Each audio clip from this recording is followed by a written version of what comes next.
to Speaking the Bare Truth. I'm here with Jayden. Hi, Jayden. How you doing? Going? Oh, pretty good. And I'm Nick, and we're here with Leanne, who is our special guest for this episode. So our episode is... Thank you, Leanne, for taking the time. My pleasure. Okay, so we're talking today about, is Surrealism dead? That's our theme. The Surrealist... Very intense. It's an intense theme, isn't intense it? topic. I think that might even, hopefully that will spark some interest. So the Surrealist movement was established in 1924 when French poet and critic André Breton published the Surrealist Manifesto. Writers and artists from various media joined the movement. So we have artists such as Max Ernst, Salvador Dali, Man Ray, Miro, Duchamp. So I've just named a whole lot of men. So I'm just going to make sure that we have to remember the female, artists from the movement. So we have Leonora Carrington, Dorothea Tanning, Oppenheim, and then we have some non-binary artists. So we've got Toyen and Claude, is it Cahun? I don't know if I've said her name. I wouldn't be the best one to advise on pronouncing names. I think it's Claude Cahun. So Claude Cahun was a non-binary artist and worked as a photographer and someone I really admire. And there's Kahlo, who was named a Surrealist by Breton, but she did not want to be associated with the movement, but someone we might want to talk about. And then there's obviously the Australian Surrealists. So there's James Gleeson, Sidney Nolan, and a whole lot of other artists that I think we'll see if we can talk with Leanne about. And we'll just like to to start us off talking about the movement. It's sort of about unconscious mind, like using your unconscious mind to create art. So that's sort of the basis or core philosophy. So I'm going to start, Leanne, with the first question. What do you think is the philosophy of Surrealism? Well, that's a big question to start with. It's but putting out the big guns first. I'm just going to start with that, but I thought it's mainly because it's a lot of I think it's misunderstood. And Leanne and I have had conversations about this, but maybe you could help us. Well, I think it's understand. It is a philosophy. It's a way of living. Max Ernst has actually been recorded stating just as much, but that was later in his life. Whether he felt that at the time of being a surrealist, he was part of the Dada movement as well. So you've got to remember the Dadaists were part of that inspiration. It was an intellectual movement.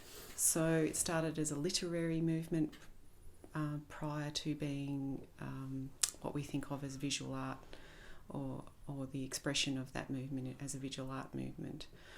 Where I came to be a surrealist, I didn't know I was a surrealist, and I'm probably not a pure surrealist, but it was the art form that spoke to me best in terms of where I was heading with my practice.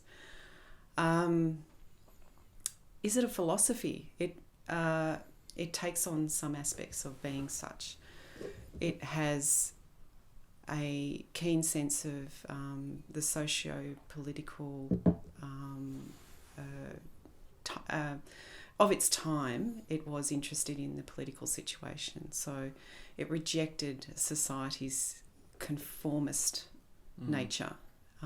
So it rejected religion, it rejected the political constraints on the individual or the citizen. So it had a form of Protestant qualities about it. So it was a protest movement as much. That's the intellectual side of things as well. And it was an outcry of artists to the absurdity of the culture at the time, that you're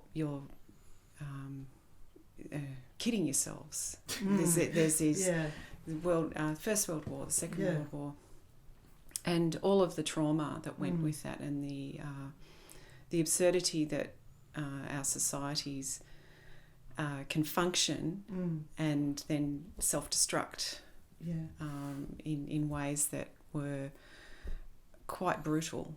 And a lot of the original surrealists saw that brutality, or were able to see it in their friends. Not their friends being brutal, but having experienced it. And of course, many of them had to flee Nazi Europe. So you've got all that as background. it's wrapped up in all of this history and trauma, and it's not something that's just a movement, in my view. And that's where I think it came about, that it has this kind of philosophy of a way of life. It's a way of looking at things differently. It's pure. It's questioning everything, not for questioning's sake, but for, is there another way of looking at this? Is there another reason for this? I love the the idea of trying to tap into your unconscious mind. So the kind of idea of a collective, like a group of people, and very closely kind of don't think, just like they'll have a typewriter, just say random words, the first thing, just say anything, and then like producing these kind of pieces. They had games that they played in order to inspire the imagination, because as we get older, I think that we lose our grasp on the flexibility and fluidity of our imagination. And if we've been trained and educated a certain way, you're kind of conformed into way of thinking. Yeah, well, it's non-conformist, and I do believe that our understanding of art and its requirement that we train artists is misunderstood in a lot of ways. I'm not a trained, or I didn't go to art school, any school, and you get a certain attitude as a self-taught, and I don't even believe I'm self-taught, because I've learnt from all the artists that have inspired me and that have gone before, and I've learnt from my partner who's also an artist. So those the requirement that we categorise, classify and create genres that are hard and fast and stick to a certain period in time, I reject that, and I've written as much. So when we talk about whether surrealism is dead or not, I think that's a very it's a good question. I'm not saying it's a bad question, but I don't think it takes into consideration what art is, and art is a continuum. So any art form has a background and a history, and I'm human, you're human, and the artists that have gone before us are human. Yeah. I think it's, it's definitely one of those things where, as you said, you said that, it was, one of the movements where they started thinking about, this is how I'm going to portray what's up here in my head, that surreal feeling. Because I don't know, forgive me if I'm wrong with this, but I think, isn't that where the term surreal came from? That real in surreal, beyond is that, real, that whole reality of it's not. It's earlier, wasn't it? It's I think it was coined by a French critic, in 1917. Or it came up with this kind of, and then the surrealist artists they just adopted that word. Yeah. So they didn't come. It's a fairly new word, though. They didn't come up with it, and so I like to refer to art of the imagination as being a context for them, because they were trying to tap into the unconscious mind, and there was this connection with psychology and Freud. And they were Freudian psychology. Yeah. Well, Breton, you must remember, was very influential. Yeah. So he was influenced. Yeah. And he constructed the philosophy, or the manifesto behind surrealism. Was he in World War One? Was he a doctor or some kind of medically trained, and saw people that were shell shocked? And I think yes. And I think I read somewhere that Breton heard a soldier say, "It's not real. It's." All that blood, it's not real, it's not really happening. And I think that must have, when he saw that, must have triggered all that trauma that was surrounded by. The denial of subconscious of real life in a way. It's a way of coping. Anyone that wants to get into the real nitty gritty of all of that and those details can. There's a book, Surrealism, by Yui Schneider, which delves into that, and I've used it as a source book for some of my own writings to get the dates and the facts right. But I think that's gone into, and also Breton's own writings. You need to access those to get that background as well. But he did become quite dictatorial with it. Okay. So there's these are the aspects of surrealism which are contradictory, where you want to influence the unconscious mind, but you do so in ways that are very conscious and very deliberate. So you'll find my surrealist work is quite deliberate, but I am tapping into my imagination, and whether that's an unconscious thing or not, I don't know. I'm consciously like you would move paint around the canvas. I'm consciously moving my imagination around visually inside my mind. I'm going, can I do that? Can I do this? Would that make sense? Does it matter if it doesn't? You know, that kind of thing. So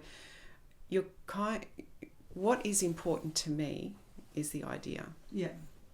Is there an idea that I'm attempting to convey? What is this artist trying to tell me? There are many types or forms of art of the imagination, which is not just a surrealist of a surrealist quality. So there's some wonderful photography that I admire, and I think I've said to you in the past, Nik, that I'm very enticed by the theatrical. So it's what you will find emerges in some of my work. It's such a, like, surrealism is just such a, as you said, it's kind of like a dreamscape. Like, it's like such a huge thing where I've looked at some of these works and I think, man, it looks like something that it would just be flooring in someone's mind. Like, just creating images, as you said, in the subconscious mind, but being conscious as well, creating the work in a way. So it actually, I think I read somewhere it becomes like the works are like dreamscapes or like, like really intense, kind of like those intense dreams or nightmares that you would see in your head where it just doesn't make sense. Like, like when you think of just so many different artists from that movement that has like this really interesting painting, and then there's just something plopped there that just doesn't fit. Like, know, it reminds me of like, when I was young, I had like a dream when I was at a beach and this giant swordfish just comes out of the water and just attacks me.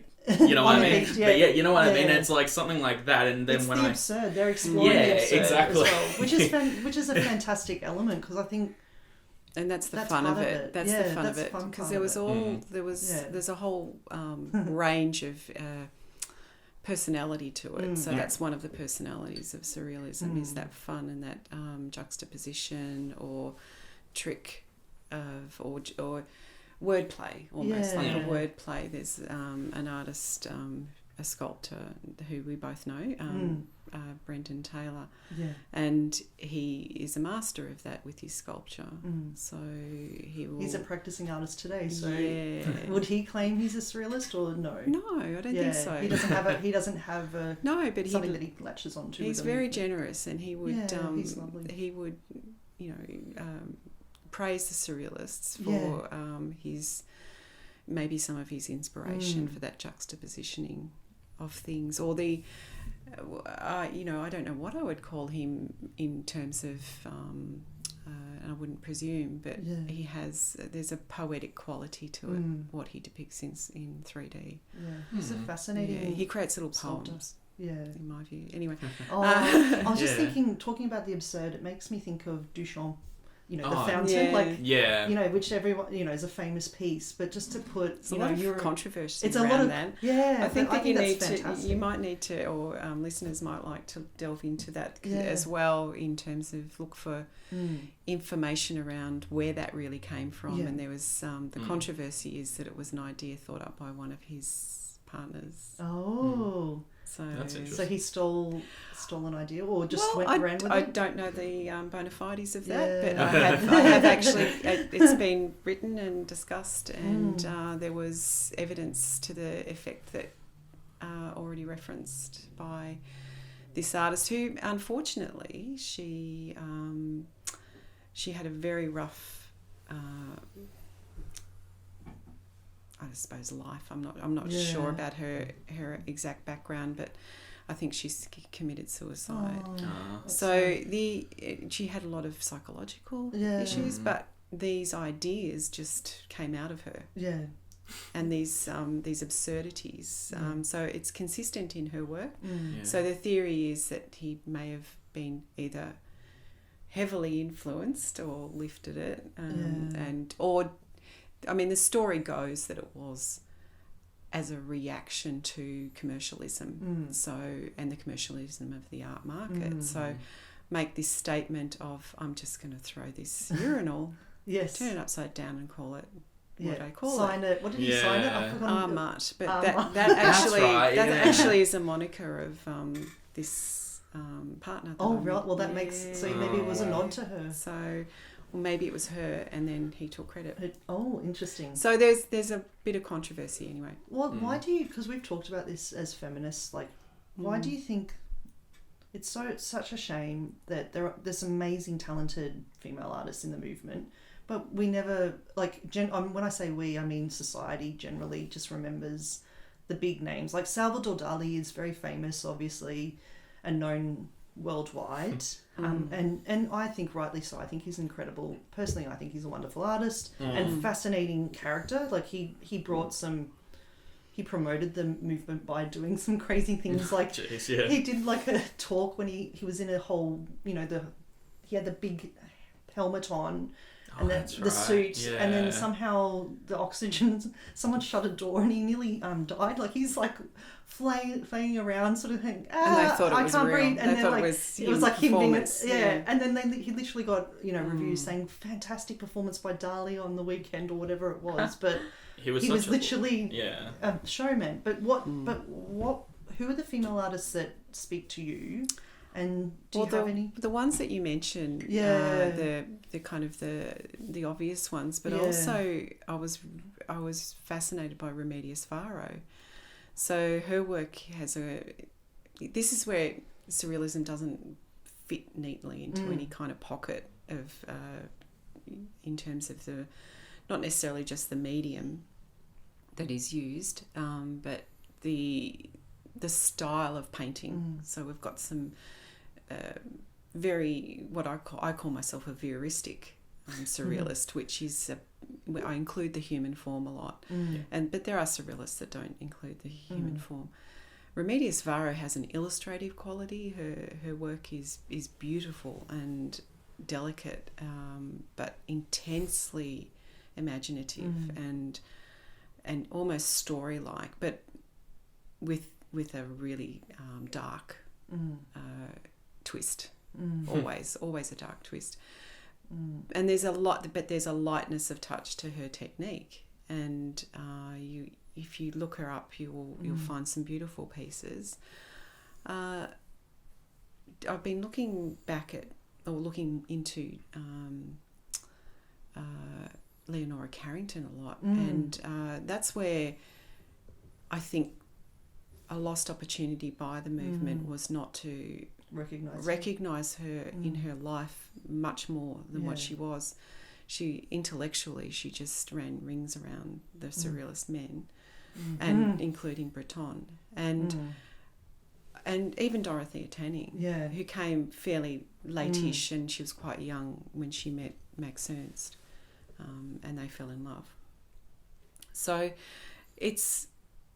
I think that because of the nature of the movement and its emergence, not just when, but by who, there is this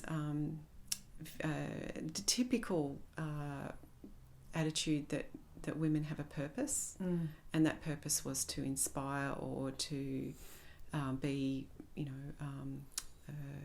a muse for the artist, or a muse for the movement, which was a slightly different thing. A muse for the movement was where Breton was going, in terms of the innocent, feminine power, in terms of how that had a quality of unpredictability to it, and flight of fancy. And he was very influenced by his exposure to psychiatric patients, and as we discussed earlier, how that there is a freedom to what they would see and how they would express it. So it was all wrapped up in this, a bit of pseudoscience and pseudo-social engineering that he had in mind in terms of where the feminine fit in. And so the feminine never fit in as an active agent of the art or the art movement, whereas I would reject that. Well, Leonora Carrington rejected it outright and probably indulged it and utilised it for her own means to an extent. But she came from a background where it was very controlling, patriarchal influence of her father as well. So she was trying to escape that and fell straight in the middle of frying pan into the fire kind of thing. Because Breton was renowned for being a control freak, and that was over the men as well as any women that might have been part of the movement. But they were there as partners and muses mainly, and partners, and then there became perhaps much more. I think the European, the Czech surrealists particularly, there may not have been that much of an alignment of putting the female into that strict role that the English and the French had in mind, but because there's many female Czech surrealists as well. Another one is Unica Zürn. Her work is just crazy imaginative, and it really is almost like that automatic drawing that the surrealists wanted to inspire. I love that idea of just sort of sitting with a paper and just letting your mind go wild, and then looking down and going, what have I done, and what can I do with this? Or maybe I could work with this. But her work is you just look into it and you feel like you're going to fall in. Wow. Just fall right into it. Yeah. Fantastic. So she's also depicting her mental illness. So you've got to be aware that she does have a mental illness. But it's that's not necessarily what surrealism is to me. And I think it's had its own evolution. And she wouldn't have called herself a surrealist. She was a very tortured soul, unfortunately. But I think a lot of artists. I was going to say, isn't that like part of the unfortunate contract of being an artist? It seems to be. I think there's always going to be dark to the light, and that's true. Finding a balance. It's whether we've got support in our lives and where that support's coming from, and we don't have any organic underlying mental issues that don't help, but it can also help in some ways for people like that to express. We're trying to express something. To get those feelings out. Yeah. Oh, I'm sorry. Sorry. No, good. Sorry. So I don't know if I've answered the question. No. Is surrealism dead? Well, we haven't got to that. We haven't got to that yet. Okay. I was just because on this topic of just like talking about creating art with that emotional and that powerful rawness in a way. Do you think that surrealism was one of the first in a way movements to actually start that, like, because when you look back to art so many years ago, as you said, there was like political, there was mythology, there was religion, but when you look at surrealism, it was all about creating something with such a powerful and raw emotive feeling. Do you think that surrealism was one of those first movements that kind of said, you know what, we're just going to create how we feel and put it on canvas? Do you think that was one of the first movements that did that? Well, I've mentioned the Dadists, and there were visual artists that emerged in that movement, and they were about shocking society into action. So shocking society out of its somnambulism. I said that correctly? Somnambulism. So it's sleepwalking. Stop sleepwalking and wake up and see what the reality is. So they were trying to shock people into reacting. Okay. So it's that reaction that they were seeking, and that was done through performance and particularly through sound originally. but it became fairly literary as well. So atonal, nonsensical, noisy, and the performances were amazing, apparently. But every kind of new thing takes on a certain quality of normality after a while. Yeah. So, or it doesn't realise its full potential because it becomes a bit too rigid itself. So it's a bit like the political or apolitical movement of anarchy. You know, I always find it amusing when I'm on the tram on St George's Road to tram past the Melbourne Anarchist Society, and I thought, well, anarchists shouldn't even have a building, should they? That seems very organised. It's too organised, and it's like a club. But it's these contrasts which I think may not occur to everybody, but they occur to me, and they're either funny or they're disturbing or they're deep-seated and things. Well, they're contradictions that are human contradictions. So I think in terms of the Dadaists, they were trying to show everybody the absurdity of your thinking and the way that your society is functioning.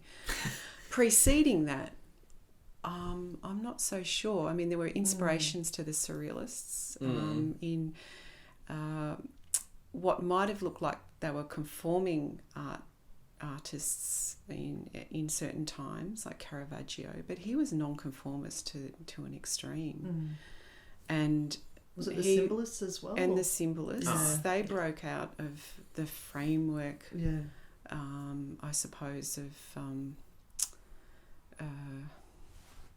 Victorian art was flowers and classicism, and there was a formula that must be followed. So have a look at the classicists as well. And then, I mean, there's some amazing work by the classicists which I've been influenced by. And Mannerists, and then you've got the symbolists, and a few other isms in between there. Lots of isms in this period, wasn't there? Lots of isms, and but it's what speaks to you, and I think that a lot of that spoke to the Surrealists as well, because you can see that particularly in Dali, and you can see it in some of Max Ernst's work and Magritte. So. Dorothea Tanning, just amazing early work. I mean, I'm not such a fan of her later works, which became a bit confusing for me. But I love Oppenheim's fur cup and spoon. Was that from was that a combo with Picasso? He was admiring her. She had a fur bangle that she was wearing, and he was like, you can put fur on anything, and she's like, I could put fur on this teacup.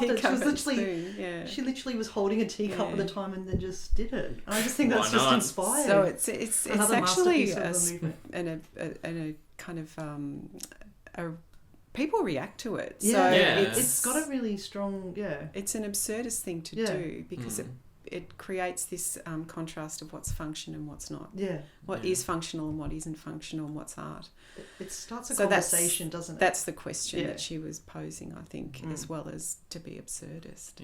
I think it's really interesting. Oh, sorry. No, go for it. Sorry, Jayden. I was just thinking about the non-binary artists. For example, Toyen, I think, means citizen. Is that right? I think so, and it was coined by an associate of their work was fabulous. I did not know that Toyen was non-binary. See, this is so fascinating. And I don't need to. No, you don't know as well. And we've discussed this before, but it's important. I think it's important for people that are listening that are non-binary that you can go back in time and go to the Surrealist movement and find two non-binary artists that were actually. They spoke about how they didn't either identify as male or female, and they talked about being kind of neutral or non-binary. So this isn't, for a lot of people they're like cult figures, because this is very early on openly discussing these sorts of ideas that we're now thinking about more and more in today's society. But that's why the only reason I sort of mention, but also I kind of get a bit sick of hearing the same male artists getting a lot of recognition, and then all these other like the people we've discussed this, like Leanne and I have discussed this many times, where we think, of course, you know, I guess as artists, as women, it's sort of hard, and for non-binary people, it's hard if you don't have someone else that you can identify with. There's an artist. It sort of helps to have, like, I have lots of different inspiration, and I'm sure, Leanne, you do as well, but it's really important that we have representation, I think. Yes. Through all, everyone. Yeah, absolutely. Because it's just the patriarchy that we need to cut down. Well, all the time. I totally agree, but it would be great if when we get to the point where our society is mature enough to have the conversation about art that's non-gender based. Yes. It doesn't it's not matter. Female artists, which doesn't I find matter really anymore. Yeah. And it's the art that's important. So that doesn't happen yet. Yeah, we're not there yet. But yeah, I mean, because we did have like a conversation about that, and we're pretty much talking about how, in a way, like when you're looking at art, you shouldn't be looking at like the gender of it, like or just say like, you know, and I think that goes back to you know, as you said, you know, being at university and all that, because like I did study at university. 50% of me thinks it was a waste of time. Most of the things I learned was outside, but it's kind of like, you know, they mostly, in a way, they put gender into the work, and it's like, well, isn't it more about the work itself, not like going, okay, that was made by a, you know, this person, and it's like, and then you have to consider that into it, because it's like, you know, because I did say this to Nick in one of the other podcasts, was, you know, when I look at an artwork, I don't like instantly think going, oh yeah, that was made by a woman, that was made by a man. You know, like I just look at what I'm looking at, and I don't really put a gender to it. You know, it's like, it's kind of one of those things where... I think that's frustrating, isn't it? Yeah. It's frustrating because and I think I've always been really weird like this. I don't like reading labels in galleries, because, and I get so frustrated seeing people spending hours looking at the label, and then they just flip past the artwork. And you're forgetting the point of it is to look at the artwork. Obviously, it's important to know, you know, if you're really interested, to find out more about it, but really you need to respond to that work and in an honest way, without... I just find it frustrating, and how do you feel when you do you go to galleries often when you feel like... Controversially, yes, I do read the labels, but I do go in with my first instinct is to absorb the work, and then I want to find out more.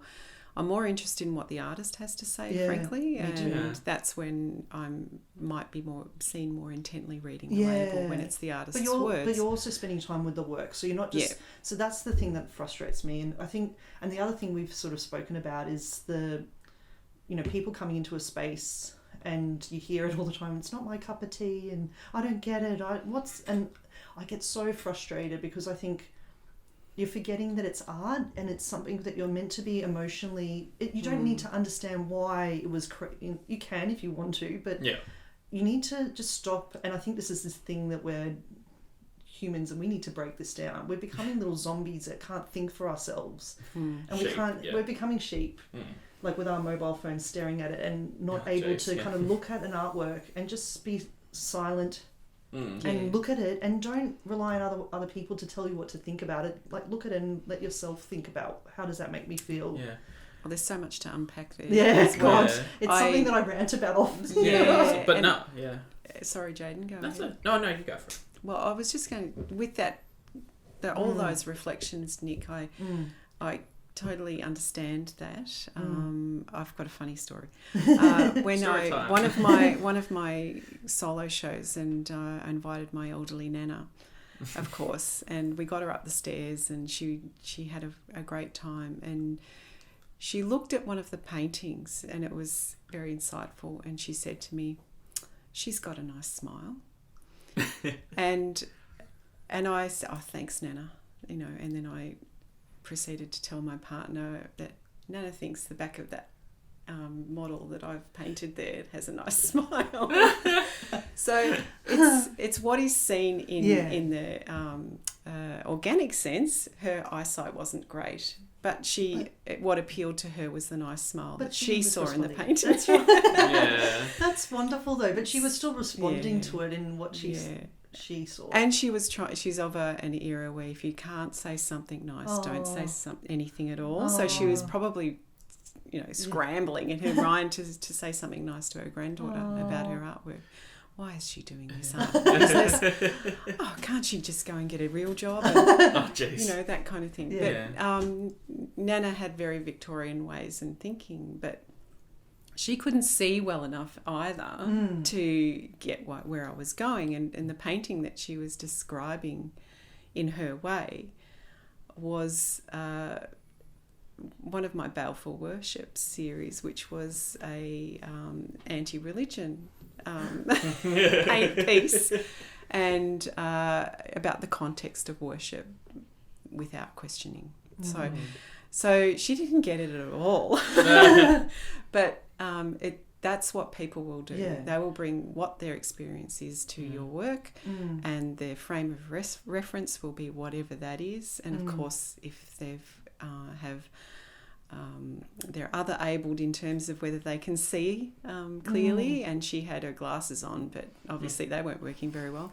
So the context in where people walk into a gallery and do that is they're confronted, or they're disappointed, or they have no frame of reference. So there's a number of reasons where I believe that I can understand where that might be coming from. But they're going to a gallery, a physical gallery, and trying to absorb the fact that art, they're at least there is a good start, I think. which is great. Unfortunately, it might just be the conventional state-run gallery and not the artist-run or the more edgy community spaces. And I where I think we've had these conversations privately as well, Nick, is that I will only ever exhibit in an artist-run space ever again, just based on experiences. And the commercial marketing of art it's always been a problem. It's nothing new for all you young artists out there who are like I was, hopeful of being recognised and given the ability to practice in a seamless and constructive way as artists, you need money. And unfortunately, the market controls a lot of what you're seeing out there, because it's what as well will sell to a public that may not be as well educated about art as we would like, or as receptive to new ways of expressing art or ideas. So I didn't mean to take that on a downer. Okay, that's but it's just important to say that. Yeah.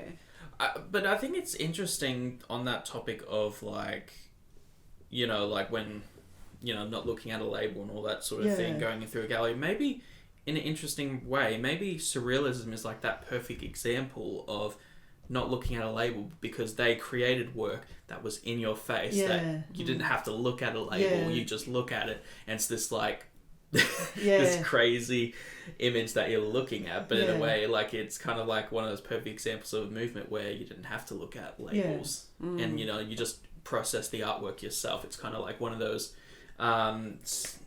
seeing, I think, Jerry Uelsmann, I don't think he was a surrealist, but like I always love using this quote of how he goes, creating work through the mind's eye, not through what you see. So you're kind of like, when you look at the artwork, you're processing in your head going, what am I actually looking at? You know what I mean? And how does that make me feel looking at that? So you spend time observing, because as we've said before, Nick, it's like you do need a decent amount of time just to stand there and look at it. And if you at the end of the day, like, you could look at an artwork for like a couple of minutes and you may not like it, and that's that's okay, but at least you actually take the time to go, okay, do I actually like it, and observe what you're looking at. I used to have a friend that used to, when she wasn't really into art, but she'd often just sort of say, I hate that. Like, I was constantly trying, So I was constantly trying to sort of, what do you think about this? I hate it. So I said to her, you're not allowed to say hate. You're not allowed to say I hate it anymore. Don't say that anymore. Just say I don't appreciate it. Or just even take a moment. Don't just pause for a moment before you say I hate it. Just have a thought.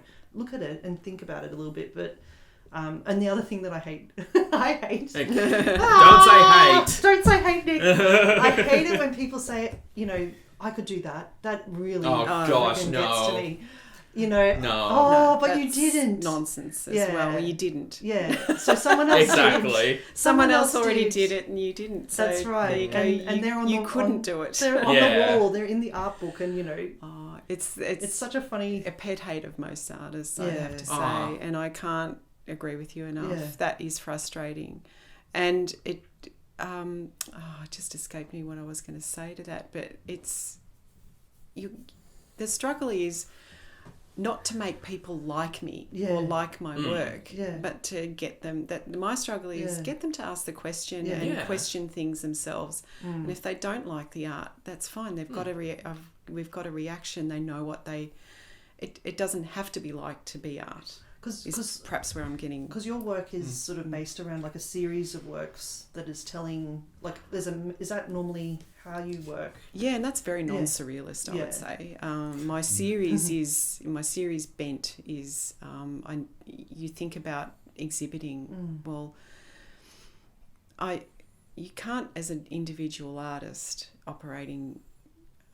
I shouldn't say you can't. You can do whatever you like, but nothing is impossible and nothing is constrained. But the way I like to work is that there's a connectivity between the works and are of a time. And if I haven't quite said what I wanted to say well there, I'm saying it in three or four more paintings. Yeah. So that's I suppose in some ways the thread. I'm seeking a thread to emerge and an experience in that way if you're viewing it.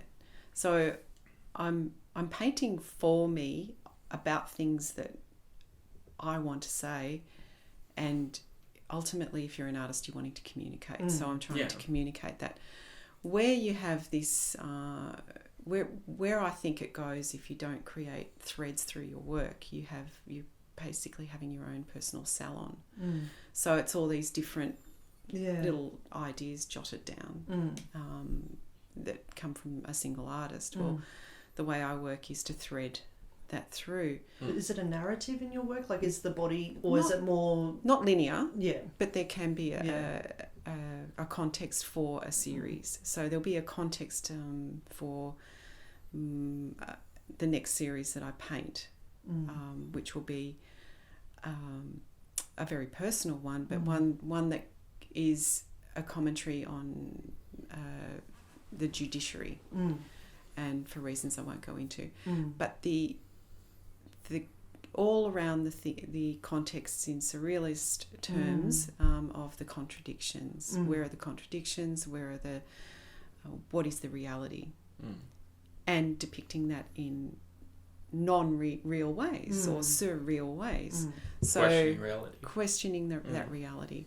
Questioning the idea that that's the reality, or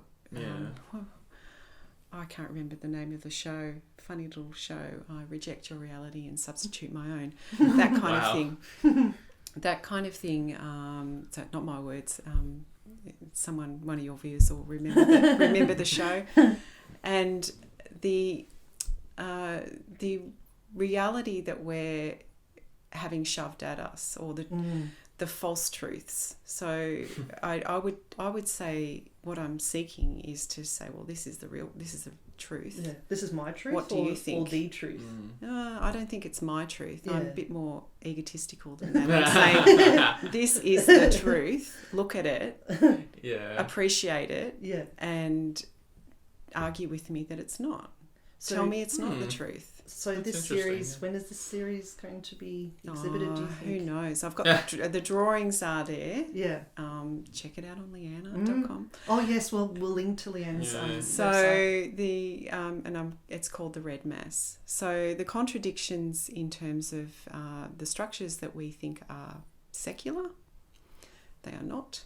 They're heavily influenced by religion, and our basic our justice system is heavily influenced by the magisterial system that existed in the UK. So now, apologies for my French, Duet mon droit.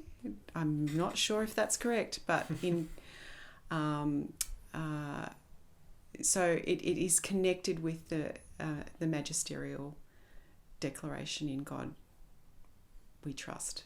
Oh, yeah. So and that was the crown was directly related to, or directly linked to God.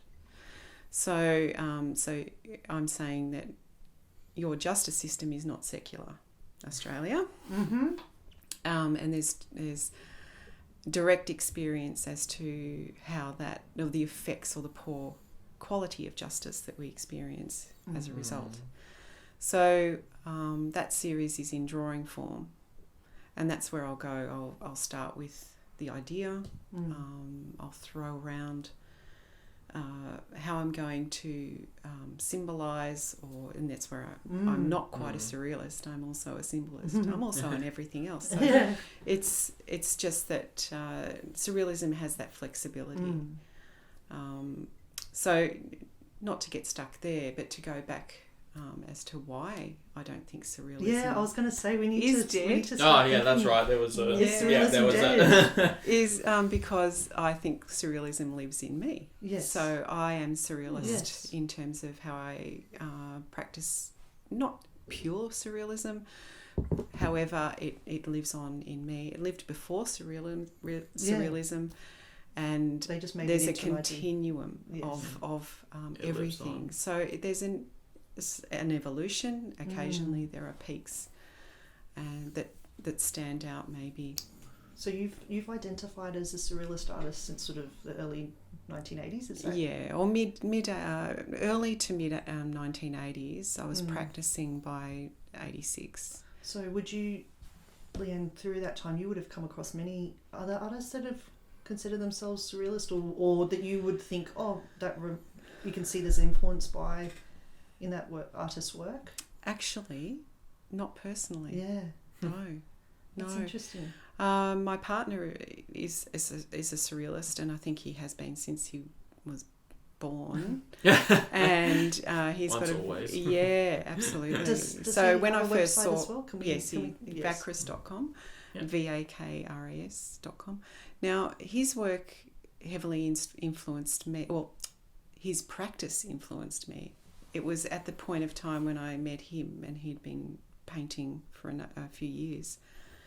When I actually recognised what kind of artist I was. Because this was very early on, like you were very young yourself. We were young when we met. So you're both, that's a normal period when you are starting to identify who you are as a person as well as an artist. Yeah, I was 19. Yeah, that's young.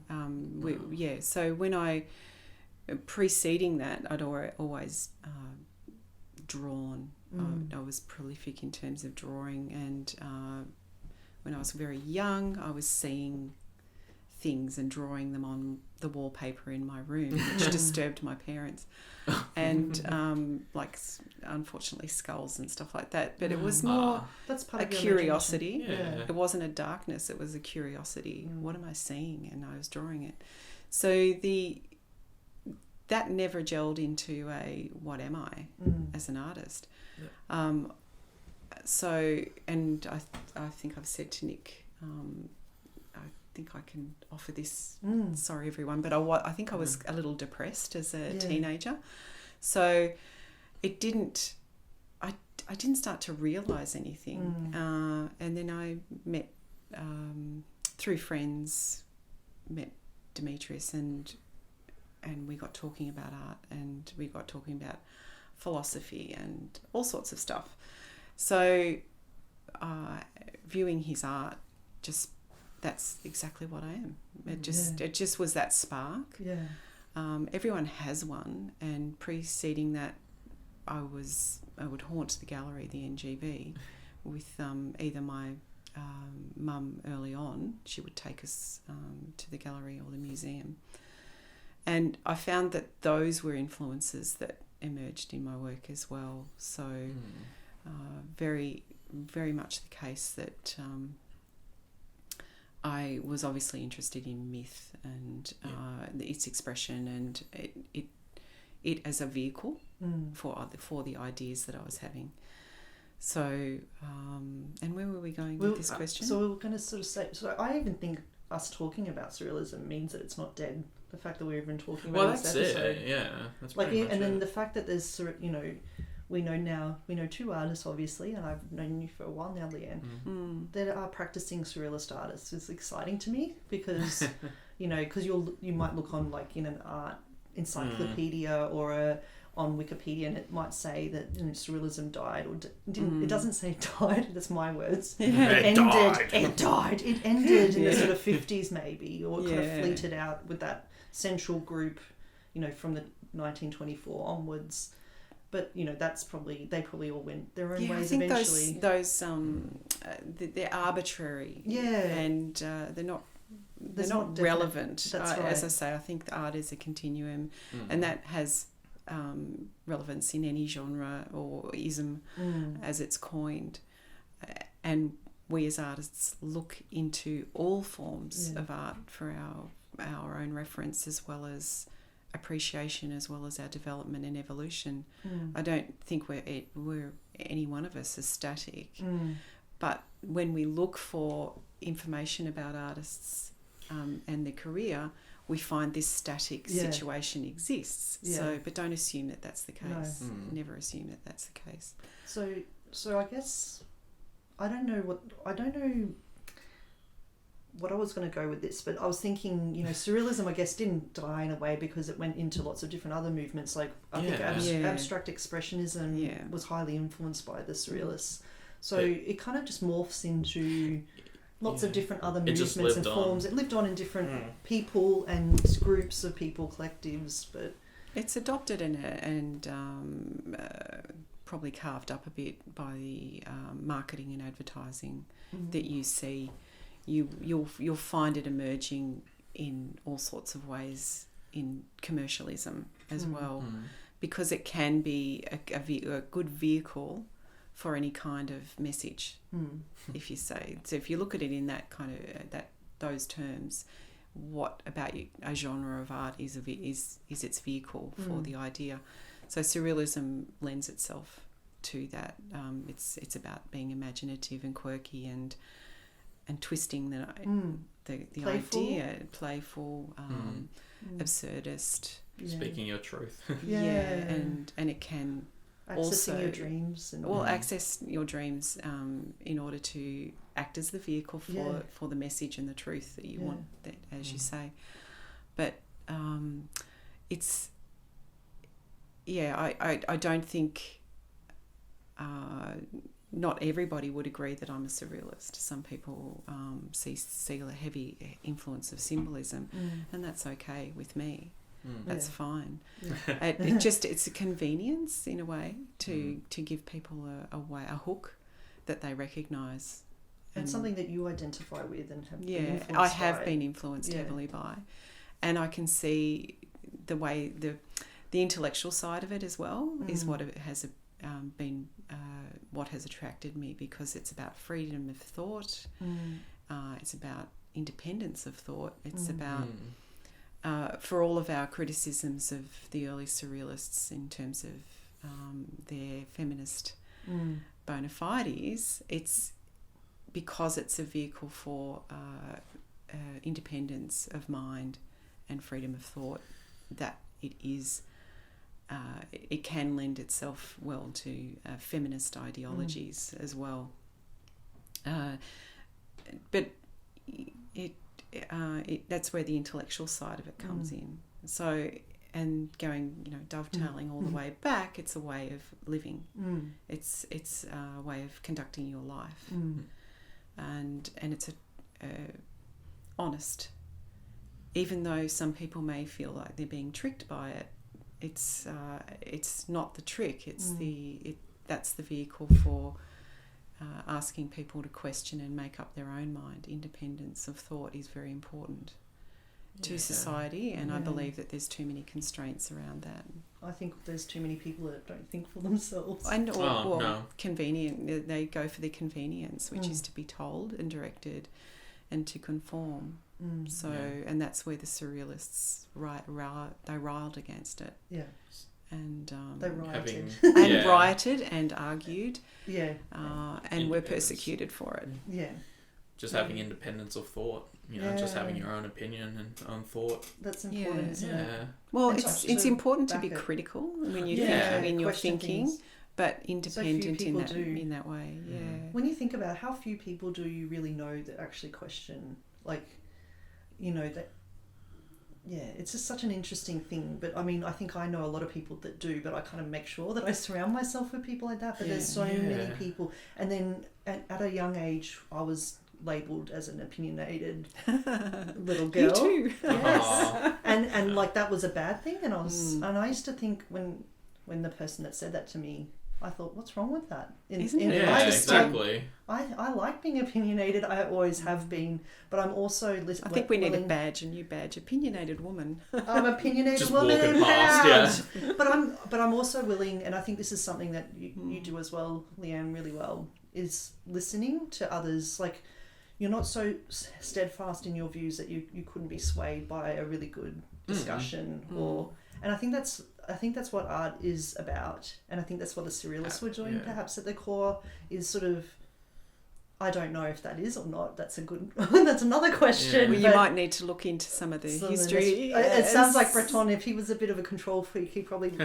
But I mean, I can imagine that there would have been really some interesting conversations and discussions, and hopefully, the freedom of thought was happening within that group as well. It would have been fantastic to have been part of their social group at certain periods in time. But just like all of us, we have our boring stages. Yeah. So I'm sure they had their boring and heavy-handed stages where they all got a bit old and set in their ways, and or they had lots of arguments and disagreements themselves. So.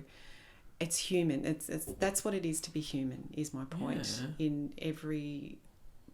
everything that we do, we're not constrained by laws or rules that are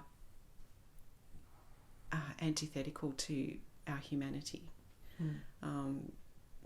That's a big statement because there's lots of layers underneath that which we don't have time to go into. But think about what are the constraints and that you accept or adapt or follow that are necessary for you to do, but they're just society telling you that that's the way you should be, act, behave. And I'm not talking about there are rules against murdering people. Don't go there, people. That's not what is being discussed. It's more the nuanced ideas that we and the conformist ways that we behave, act, or live our lives. Yeah, people are often afraid to sort of speak out and, I want people to question religion. Seriously, people question religion and why it exists. And there's a whole movement of it in and of itself in order to control and conform elements of what is our basic human qualities, which are, from sex to how one shall dress, how one shall behave, all of those things. Question everything. Yes. Yeah, absolutely. And just be open to have a conversation, I think that's where this series just was born from, is having, like I was telling Nick when I approached you with this idea, I was just like, I had people saying, when I was talking about topics that I was thinking of doing for this channel or for this series, they were like, "Oh, I wouldn't do that for you," and I'm like, "Why?" I was just like, "Why exactly? Why can't we have that conversation?" Exactly, because it's like, are we just gonna keep going through life and just being afraid of not having that conversation? It's like, aren't we allowed to, share our thoughts on? We live in a free society. It's like the last time I just find that bizarre. I just think I don't think there should be any, barriers for conversation. And I've always been like that. And probably some people find it confronting. But I'd rather just have the conversation. Yeah. And obviously there's if you're being mean or like actually being rude or no, you know, that's respect. not talking about that sort of thing. Being respectful, but also exactly, being honest about what you think and being not afraid to say it. Well, being used to being challenged is a lot of people a way to stretch your right.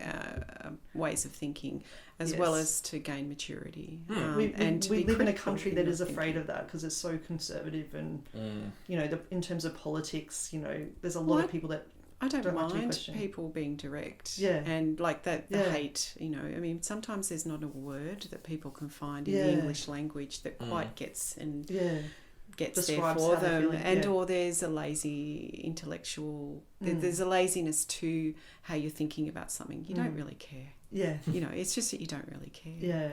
And that's fine as well. You can just say, look, I don't know. Don't listen to this podcast. If you don't really care. Yeah, exactly. It's just like that. But I'll be really interested to sort of see if there's a response to this question of, is surrealism dead, for our listeners? Like if you have some thoughts, maybe add some comments on YouTube or wherever you, or even just approach us, because I think it's a really important conversation we're having.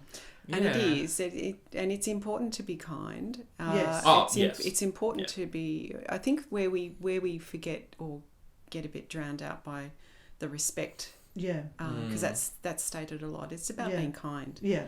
You can be wrong. Yeah. Or you can be slightly. That's not quite the right thing to say, but people know you're trying to be kind. Yeah. Yeah. So and that's respectful. So basically, saying we don't want any trolls. Thank you. Yeah. Oh yeah. But yeah. Just... Look, I don't mind the odd troll where it actually Well, I'm sorry for saying that, but it's more the that's where I'm open to that, but. I'll argue back. Just know that I'll argue back. But I think trolls live off that. They feed off that energy. Yeah, they feed off the trolling. Fight with me. Their existence is pretty pointless. To be honest, it's sad if you're sitting there just trolling everyone online, looking for things to argue about. I know. It's very sad. It's not being Dada to be a troll. Just so you know. Just go out and create something yourself instead of pulling down other people's thoughts and creations. Well, yeah. I mean, like, you know, like I think I told you this example. Like I had, you know, one person pretty much, because I do photography. That's something that I do. I had pretty much come up straight saying that my composition was complete shit. And I literally just had someone say that, and I just said, why? You know, because like I was actually and they didn't explain why. They couldn't explain why. And I'm just like, so that wasn't constructive criticism. No, that's like because as a fellow artist, I think you can have those conversations. Absolutely, where you think we can talk about it in a respectful way. I'm not just going to walk up and go, "That's shit, Jayden." Like, I might say, I'm like, okay, thank you, Jayden. I was just like, I love this, but like, have you thought about this? And then maybe it's another way of looking at it, or reframing it, or whatever. But well, that goes to motivation, doesn't it? And unfortunately, I probably spend too much time trying to think about what's motivated someone to actually say that to you without having any context. Yeah, exactly. Or backing it up with, I can explain this is why I think it. Anyway. And you don't really have to give them any time. No. And it's like, in that same way with saying, well, why don't you go out? And because this is the other thing, because this person was a photographer as well, and they barely created any content. I'm just like, well, it's in that way of going, you go and create, and you can explain how I should do it then. Yeah, maybe we can come back and we have another conversation. Yeah, let's have another conversation. And maybe come back when you realise why you think that's shit. Exactly. Don't just insult me and just say like, or just be rude, pretty much. It's not useful, and I just think that's just nasty. No, absolutely. Nasty. Like my little cousin that lives in Yorkshire, he goes, nasty. Like, that's just nasty. I don't think that was necessary at all, and there was other motivations behind that. I think there was, including jealousy, perhaps. Yeah, but it's not an easy profession. No, you've got to get used to rejection. Yeah, absolutely. You've got to get used to the silent rejection, and also as well. Silence is a rejection. Ooh. That's right. No acknowledgement, and then there's also just that idea of. And I found this really hard when you're sort of studying at school. It's very personal what you're making, and it's a part of you. Yeah. And when you're getting criticised, it's hard to not take it on board personally. If you're getting feedback, but I mean, as I've grown, I've learnt from being criticised a lot about my work, to take that, but also listen if there is some constructive feedback in there. But if I don't agree, I don't have to listen either. Like, I have just thought, I don't agree with what you're saying. But we must remember by exhibiting, we're asking the question, what do you think? Yeah, well, putting ourselves out there, and it's, you know, it's part We've of got to expect the bad with the good, and not that that makes it any easier. No. There's certainly different ways for people to express it. And I overheard one conversation about my work on the outside of the gallery because the painting was visible through the front window. And it was a respectful conversation, but it was their private conversation, so I didn't engage or interact. But one was saying to the other, look, I really appreciate the technique, but it's too personal. But they were conversing about it really excitedly.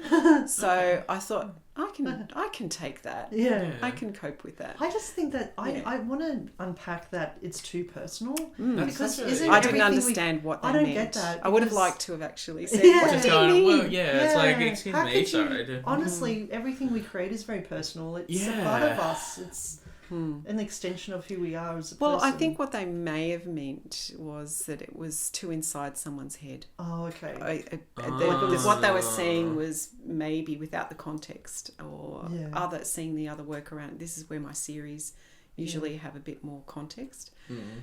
Seeing one of my paintings may speak to you in all sorts of ways. It may be I totally connect with that, or I find that that's a bit confronting because it's too personal, which is, I think, what he was saying. Yeah.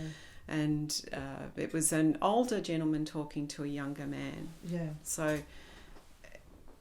and I don't think the older gentleman had ever seen a surrealist work in the flesh. Maybe in books, or in other contexts. But hey, it was in the middle of Brunswick, Melbourne, which is where you would find that kind of work, or alternate work to what you would find in a gallery beyond the Tom Roberts, beyond the Australiana, and or the pure modernism, which is what appears to be collected in our art institutions. And I'm speaking from 30 odd years of that, what we've been discussing, you know, what is surrealism. It's usually something to be rejected or misunderstood, you know, and misunderstanding's fine if you engage with it and find a space for it, but misunderstanding, to reject it, and you know, there have been words used in academic circles such as anachronism or anachronistic, that kind of thing. I see your anachronism and I reject it. So it's not about that at all. I mean, we all have imaginations. We're born with them, and where does that go? When we grow up, so to speak. I don't believe we ever actually do grow up. No. I think some people feel like they have to squash that. We might look older, but inside we're still that. I have this weird theory that it's once you have kids, a little bit for a time, but then I think you can access it again. But I think you access it. Well, one of my siblings is accessing it through grandchildren, where he's being as silly as he possibly can, and happy about it. But that's how we are on the inside anyway, and it makes you feel we usually have to conform to more polite ways of behaviour. When you go to work and you're like, I can't behave like a total crazy person. It's like right, here we go. You have to navigate society. Yeah, that's right. I can't just say whatever comes to mind. No. I have to kind of censor myself a little bit in the workplace sometimes. Yeah, and that self-censoring is very controlling. But as soon as I leave that space, I can be a crazy person again. Freedom! Yeah, and I think you've tapped into that better than I have. I don't do that anywhere near enough, and I find it difficult to switch on and off, unfortunately. I end my week with life drawing, and that really does help. Yeah. Because what a good practice. Because, you know, as an archivist, and we've spoken about this, and with your work too, it's very, you know, working in a museum setting, you have to be very organised, you're arranging lots of information, you're handling and controlling. You have to control yourself. You can't just be an anarchist as an archivist. No. Even though some archivists want to be anarchists, but to actually be an archivist, you have to have some level of control. Anarchy in the archive. Yeah. I think that there's another subject to discuss. I had, when I worked at I used to not Pentridge, what am I, Parkville Youth Detention, just because we're at Pentridge listeners. We're at Pentridge people. That's why where I ultimately belong. Pentridge Farm. But I was at Parkville when I was working there as an archivist, in the youth detention. I went through security and it had archivist on my security badge, and the security guy goes, "Are you an activist?" And I said to him, I don't think they're going to let an activist inside into the archives behind the wall. No. Oh, but yes. Like, nope. So he was on high alert. Yeah, he was really excited. He was like, "Are you an activist?" Like, he was really excited. I'm like, Can I get you're an interesting security guard. But can I get a picture with you? So what do you think? So no, it's not dead. No. Do you agree, Jayden? I don't think it's dead. I think the same way with saying that it lives through other art forms, but then as we said, it lives through artists such as yourself, Leah. Yeah.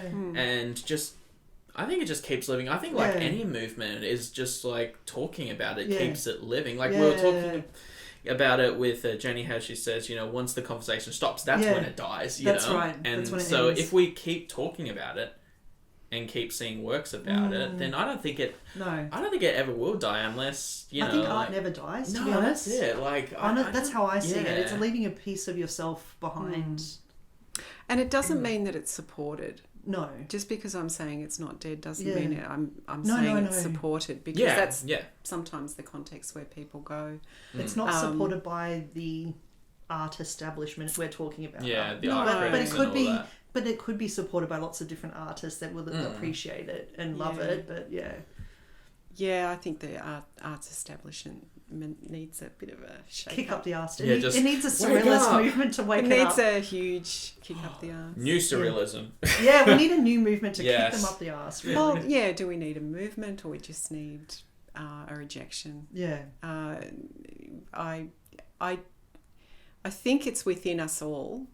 Yeah. To actually create a more receptive situation for art in our society. However, we're all forced to work in isolation. Oh yeah. Unless we collectively join up at university, and then we're conforming to a model. Or you join the local art community, which Life Join community, which is a very strong art community. There was a few when we're in our early phases. With a lot of enthusiasm, we were part of the Contemporary Art Society of Victoria, and after that, Raw Studios, which is no longer, and preceding Raw was Raw. Raw Studios was like the next generation. Oh, okay. Yeah. And that was in Brunswick, and that was a fantastic time in the 90s when there was a lot of interest and a lot of inspiration and energy going into artist-run spaces, and that was fantastic. And it got a bit crushed by the Commercial Arts Association, which are thank you, Commercial. Thank you, Commercial Arts. Thank you for that. Artists Association, who are controlling their market. Yeah. So ultimately, it became a little bit too important and noticed, but also everything requires funding. Yes. So we can't live off nothing. We don't pay our bills, don't we, like everyone else? No. So artist collectives are a way to get around that. Yeah. But whether any of us have the ability and energy to produce one or create one or agree enough on things. Yes. Because I happily, I'm happy to say that artists don't always agree with each other. No, they usually have strong opinions, opinionated. And it is the Stubborn case. artists. It is the case that you need someone, a Breton or someone to sort of collect a head people. of the society of the anarchists of Melbourne to collectively bring people to together. organise people. We can't be just anarchists like running around in the bush, just wild and free. And no, that's not me. Nope. We need to have some rationale or, some kind of thing that brings us together.